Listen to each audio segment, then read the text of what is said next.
Welcome back to Born to be a Sports Agent. Today's guest brings a wealth of experience and a unique perspective on the ever-changing landscape of college athletics. Tim Collins, athletic director at Eastern Washington, joins me to talk about how the world of college sports has shifted over the course of his career. So, Tim, first of all, it's great to see you. Good I to see met you, Tim Jill. when he was at Fresno State, and here we are. Now he's the AD at Eastern Washington. So, my first question to you is, since you began your career in college athletics, which I don't, where did you first start, Tim? Where was your first place where you were? Well, I like to count my time as a ball boy for UCLA in the early 90s. I wasn't on the official payroll or anything, but I say that's my first job. And if you include that, I've been at every level of college athletics except for Division III in junior college. But I've been at NAIA, I've been at Division II, Oh, wow. all that. But really, where I got my start was as a student assistant and video coordinator at Loyola Marymount for men's basketball when I was in college. And so that's when I got, my career started. It was through the coaching path, and in the early 2000s, it was still that, maybe romanticized idea of college athletics and what we were trying to accomplish. But that's where it all started. Oh, wow. That's amazing. I didn't really know that. Um, so since you began, what major shifts have you seen in the role of student athletes, especially with NIL and the transfer portal changing at least the game? Maybe it's changed all the sports. I don't know. But Well, it's amazing to think about some of the voices in athletics and specifically student athletes. If you go far as back as civil rights politics and some of how their voice was being used and how controversial it was then, or even go towards some of the things in the last couple of decades of student athletes kneeling for the anthem. I mean, there were these grand gestures that maybe their voice was inserted, but now there's been a real shift in the last decade to include the student athlete voice in more governance. And as that's, maybe empowered through pockets of NCAA legislation, now you look, it's now in the economics of it as well. It's not just in a legislative scope. It's now actually in this market, in this economy of college athletics, and the demand is real, right? In terms of yeah. how their presence has been felt, because there's real capitalistic principles now in play, right? And I kind of always say, Jill, everybody loves capitalism until it doesn't benefit them, and that's kind of what we've seen is it's an open market. It's been this open market now, that's been a real challenge to stabilize. Well, how many kids right now of like how many like at Eastern Washington, and maybe you haven't kept track of this, how many kids have gone in the portal and how many of them haven't gotten opportunities? See, this is the part we're not Yeah. talking about. And what's happening with the graduation rates and what happens when they transfer? I mean, our daughter transferred once and she had to go a whole extra year of college and she was a great student. Yeah. Yeah, I think that's where we've lost focus a little bit is on the real outcomes that we all set out to provide through opportunities in intercollegiate athletics academically. And the portal, let me say this, the transferring has always existed. Right, And for a lot of sports, especially, they didn't have to sit out. But right. once this label, this thing of the portal became this thing, right? It had a brand. I think it exacerbated really some desires to portal, or it became more of a newsworthy topic. And what I mean by that is, for let's say for a football program like ours, 110 student athletes, we would have roster turnover every year, right? Right. We were probably, we look back, one of the first schools. We lost our quarterback Vernon Adams, who transferred to Oregon. Now he had to sit out, or he might have been a grad transfer that year. That was before my time, but that was a big thing, and that was before the portal. And so maybe the big dogs have always plucked some student athletes from places like Eastern. That's always happened. But now that we've made it more accessible, and it's definitely happening more often. I think what we're not talking about as well is the portal's a little bit of a two-way street, in that a lot of times student athletes will see that their opportunity is not going to be at a certain school, and they want to go into go to a place and transfer down, Yeah. and or maybe sometimes student athletes um, aren't welcome back for whatever reason, and now they're being put in the portal, and they're announcing that they're in the portal, and so that will be captured in this number of, XYZ football team has 18 players in the portal. Well, maybe the coaches only wanted to lose through, or they didn't want to lose three or four of them. And so all that gets blended in and quantified, but they're really separate issues. Now, one thing I really appreciate what you asked about, Jill, was the academic outcome and what happens with transferring. Yeah. And at places like Eastern, or even at Fresno State, there's only a limited amount of credits that institutions are willing to take towards towards degrees. And different schools have different, typically it's around, 50% or 60%, depending on the major. Typically all the generals will transfer, but then when you start getting into those upper division classes, that's when universities, to get a degree from their place, want a majority of those credits from their institution, which makes complete sense. So what I've seen, probably the thing that I have a huge challenge with, is when we take a transfer in, especially later in their junior or senior year, if they haven't graduated yet, that restricts what degree programs they can transfer into. And I don't like that. If a student athlete wants to get a business degree, you know, now they're taking a risk by transferring to some place. And if all their business credits don't transfer, for them to be eligible, they may have to be interdisciplinary studies or general studies or something like that. And I think that does a disservice to the student athlete.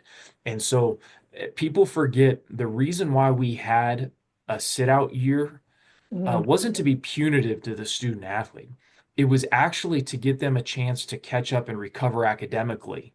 That was the whole reason, to make sure Oh, that they were academically solvent.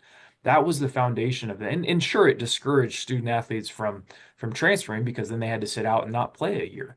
But it was right. because of academic solvency. And so now we've lost we've lost in litigation, and so we've kind of lost that guiding principle for us. It's the same thing when they talk about unlimited eligibility, how that's being challenged as a legal statute.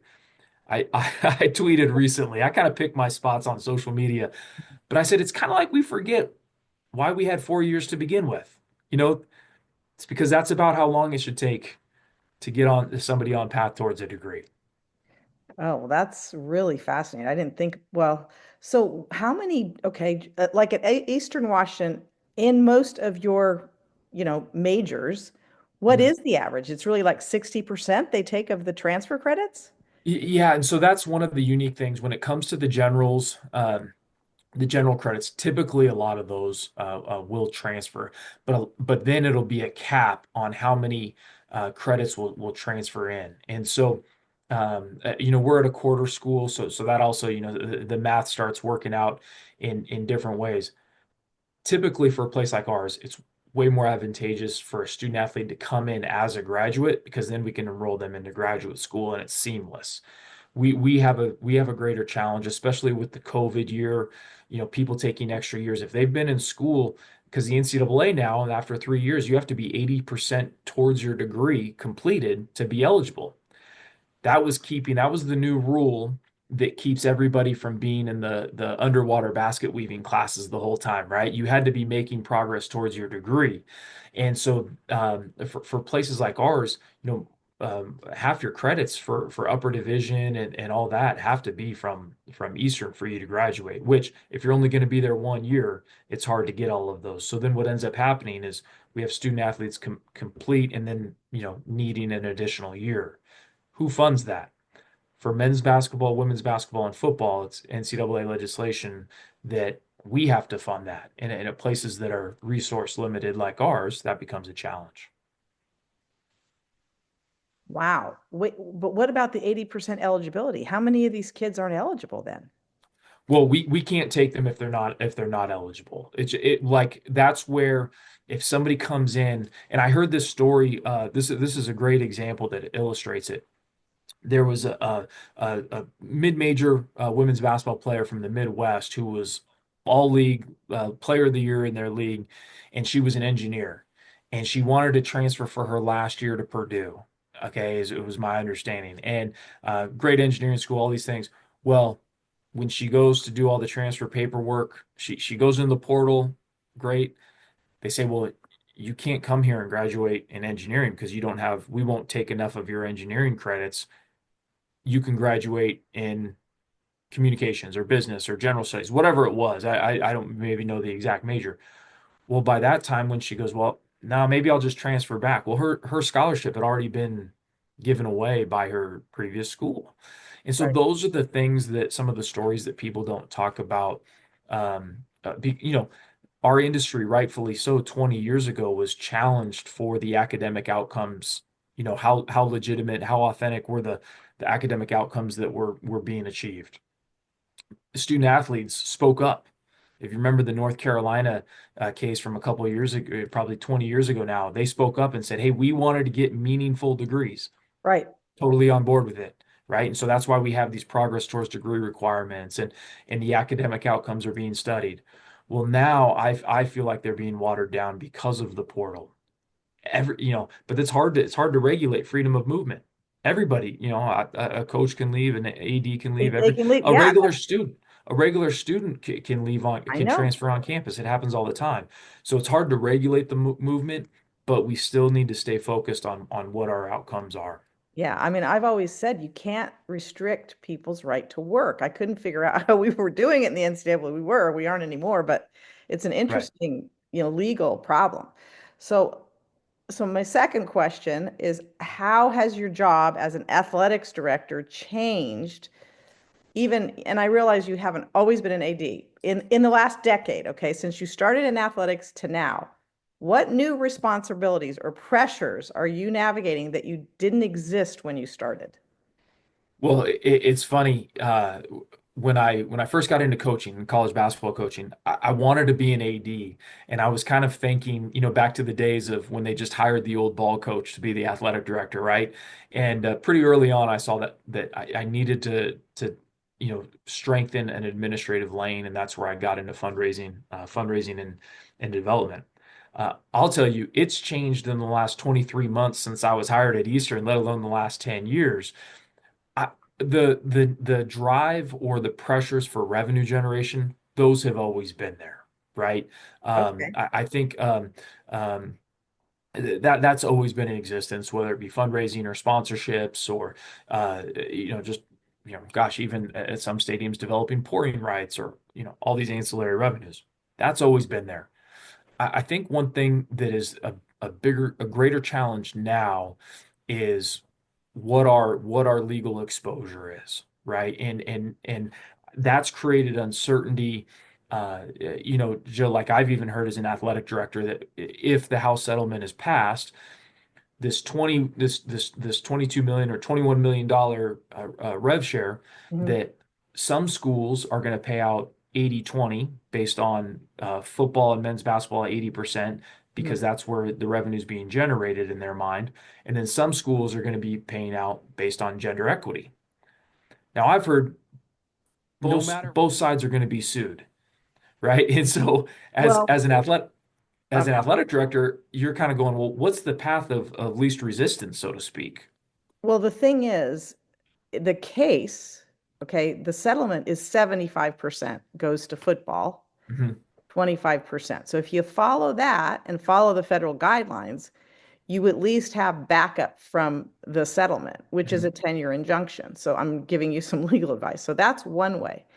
But as far as Title IX, I think right now they're having a hard time keeping track of Title IX, Tim, because if kids are coming in and out of let's say you have a women's, I don't, do you have women's softball at Eastern?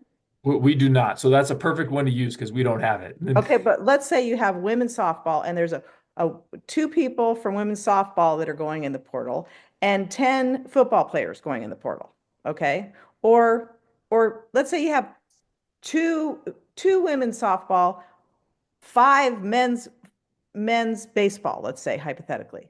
Okay, so are you out of balance? And then what happens when they add people in? And how are you keeping track? Because all those sports, I don't know what the portal wins for everybody is. I know what the portal windows are for football, because why? My husband's a football coach and we talk about it, right? And I have a lot of coaches that I represent. So, I'm like, okay, well, it's the portal, whatever. I'm hoping we don't lose anybody, whatever it is. But how are you keeping track of that? Yeah, so from a roster management side, those numbers are tracked. I want to say it's either first day of participation or first day of school. So there is a number that comes in from that. Now, that's from more of a Title IX reporting from roster management and participation numbers. Where one impact though that you're talking about, Jill, that you bring up a really good point is if you have five roster spots open up, it's going to cost a lot more in recruiting, with visits, identification, bringing in families, all those. Whereas if you only have two come in, it won't cost, shouldn't cost you as much, if all things are equal.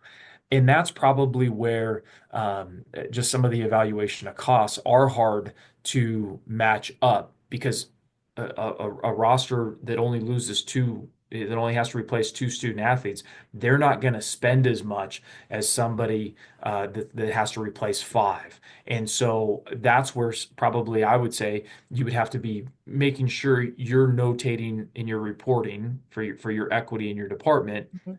Hey, the reason why this sport spent more in recruiting was they had additional roster spots to fill in a given year. And that would just be anecdotal. So the reporting may look off, but by noting that, you would be covered. Okay. All right. So back to the case, though, it's either 75%, Right. 25%, or it's 22% of the revenue. Mhm. Okay. So if a sport is not bringing in any revenue, I think you can justify, I hate to say it, but if they're not bringing in revenue, there's no revenue to share. But what they're not Yeah, talking about is the losses, how much it costs to run a department. That's what they're not talking about. and that's what's fascinating. That's what's fascinating about this economy that we've created, because it actually wouldn't work so much in the private sector, right? It's No. and that's and there is value beyond there's value beyond financial value Mhm, by having college athletics. And I firmly believe that. mhm. I believe in what we do for our university on a Saturday, for example, and bringing people to campus and celebrating with our alumni. I believe in that. I believe in the brand that we've created in our region and how athletics helps tell that story. We've always said as an industry, we're the front porch. I really believe in that. And so now we're having to react to even more financial external pressure from the NIL or pay to play, however you want to put it, that's happening in our industry. But when you look at it, even not just at the FCS level, there's places at the Group of Five level or even Power Five level that can't stand alone economically with these latest forces, with the $22 million. I And don't that's think where you're most people seeing. can. Do you think? I don't think most schools, based on the ADs I've talked to, Tim, I'm telling you, even the bigger schools are saying we can't afford this model.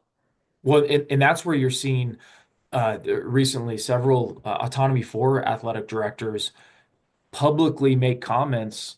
I don't want to say lobbying's not the right word, but imploring and talking about increased institutional support, increased state support to help balance this.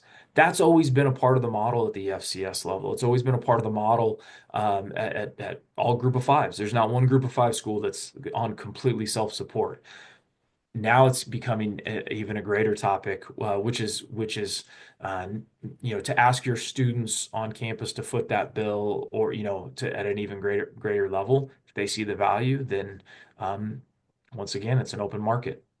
Okay, so my last question to you is at Eastern Washington, how do you balance staying true to your program's identity and values while adapting to the new national trends that are reshaping Division One athletics?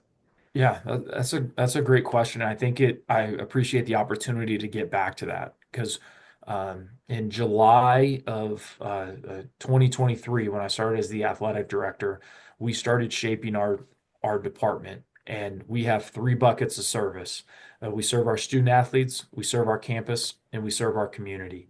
And Mm, I have always felt that if we waver outside of those three areas, we start to lose our way. And that's kind of consistent. You could say that as our industry a little bit. Now, we have a fourth bucket, okay, and that's driving revenue. All right, because we had to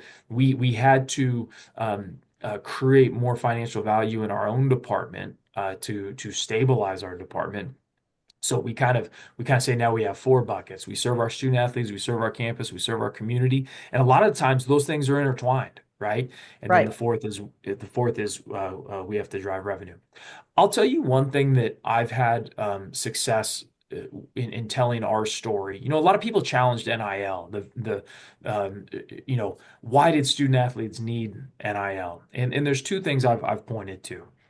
One, uh, um, if you had a music student on campus and they had a scholarship and they signed a record deal, they wouldn't lose their music scholarship. Right. And a student athlete couldn't sign a record deal or they would lose their athletic scholarship. That didn't make any sense. So you needed to deregulate that. So I think people can get on board with that. Now, a lot of the times some of our donors push back and they say, yeah, these student athletes are leaving for 25 or $50,000. That's not life-changing money.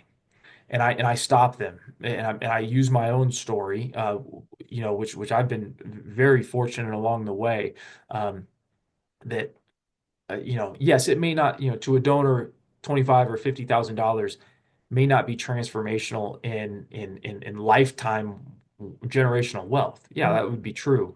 But I always use the example that I had $25,000 saved that my mom had helped me save along the way for college. Okay. And I got a full scholarship to Loyola Marymount University and something I'm thankful for every day. But Mhm. that $25,000 became my first down payment on a home. Okay, because I didn't end up needing it because I was on scholarship. It became my first down payment on a home in 2008 in Lewiston, Idaho, and then that became my next down payment on a home in Laramie, Wyoming, which became my family and I. That was our nest egg for our down payment on our home in Fresno, right? So all those Yeah. things. So when I say, yeah, is it generational wealth? Am I able to retire? No, but that set our family up for success. And so I do push back that 25, $50,000 is meaningful to people. So all those forces kind of at work. The thing that we're trying to do, we're trying to put our student athletes in the position through financial literacy, through programs like that Mhm. where they understand the other areas too that are being invested into them at our level, whether that be through scholarship, nutrition, mental health resources, all those things that we're trying to pour in as much as we can financially, but then also, time and talent as well.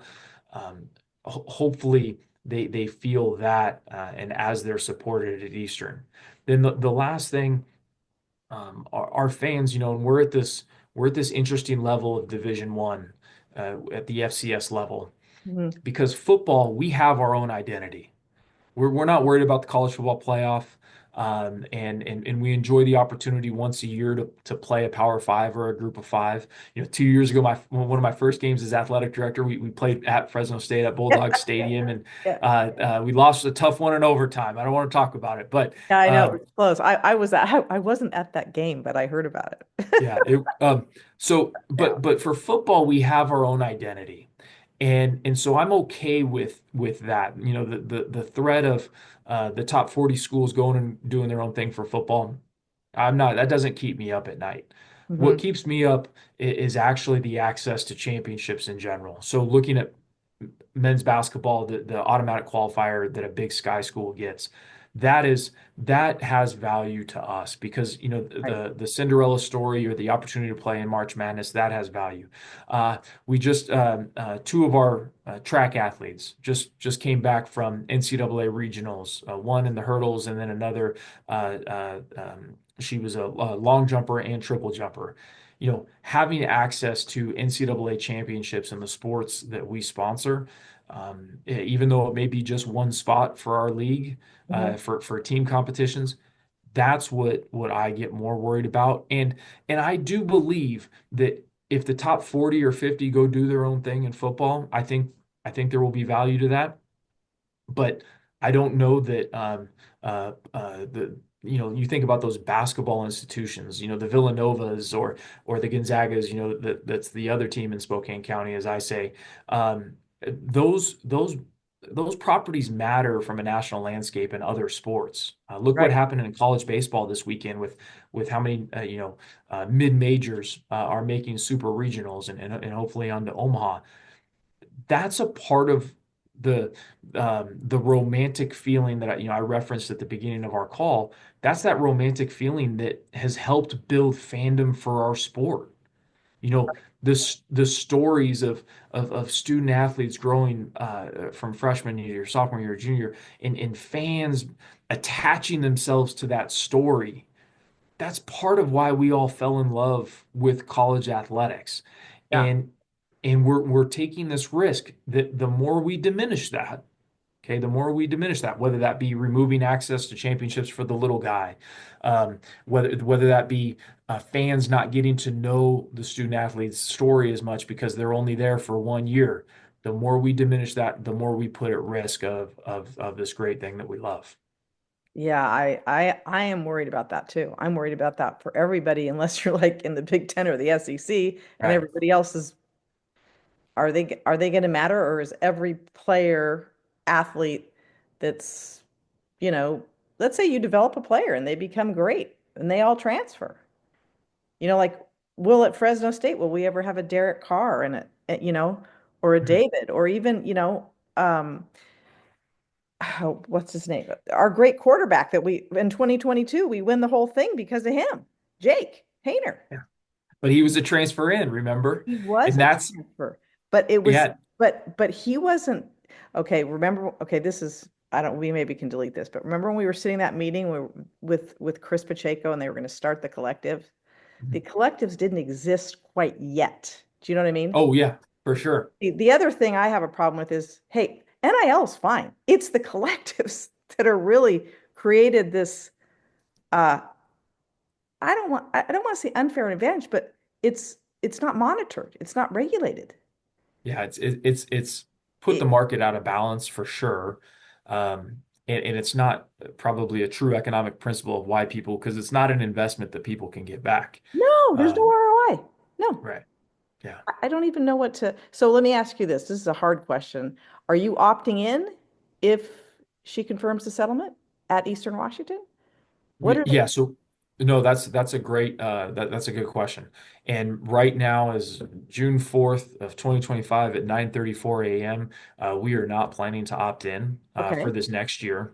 And then I think that really buys us time. At our level, one of the things that a lot of FCS schools or a lot of schools in general were looking at were the proposed roster limits. And now that the discussions, taking place about, well, maybe those roster spots will be grandfathered in or, all of that.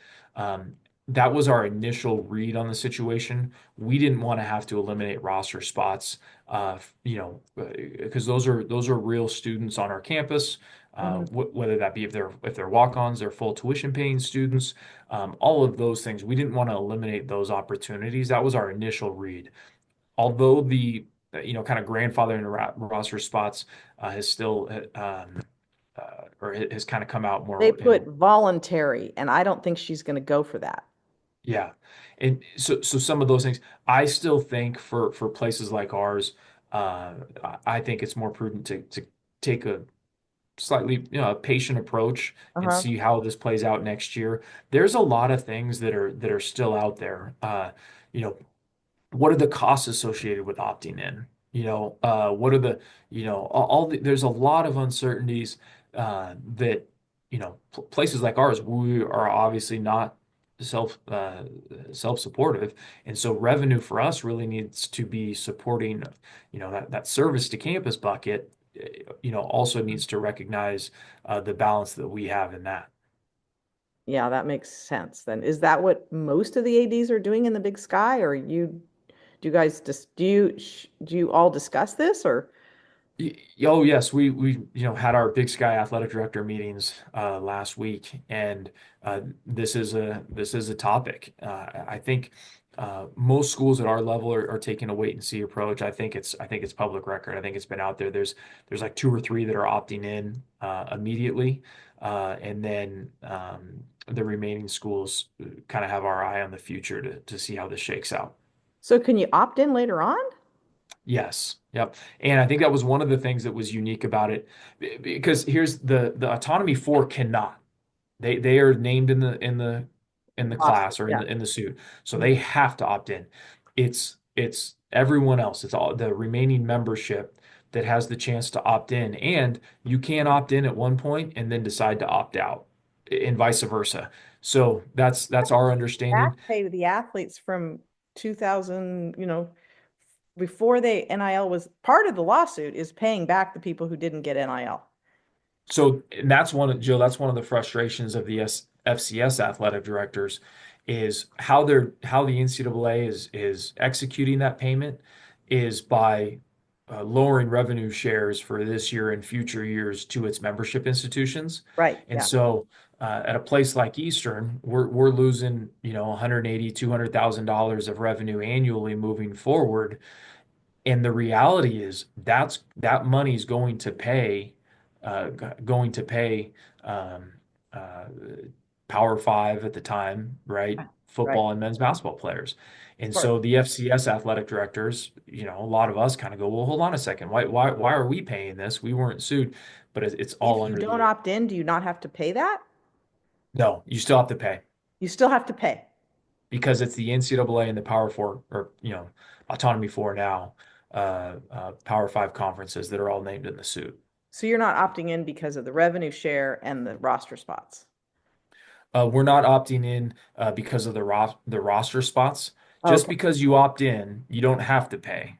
You can pay up to, but you don't have to. You can pay Right. zero. Right. I There do are probably understand going to that. be schools that pay zero. Yeah, got it. Okay. Well, I so appreciate you being on Yeah, my absolutely. podcast, and it was great to talk to you. And since this interview, the House case actually did get confirmed, although part of it was appealed. So in the next podcast that I do, I will discuss in detail more about the settlement and kind of how it's being implemented at different universities. So thanks for listening. If you want to get on my email list, go to my website at jillmcbridebaxter.com and click on the button that says contact me and put in your email address and you'll be on my email list. You can also set a meeting with me if you're looking for representation or any kind of consultation on the house settlement. Thanks a lot and have a great day. Thanks for listening to Boring to be a Sports Agent.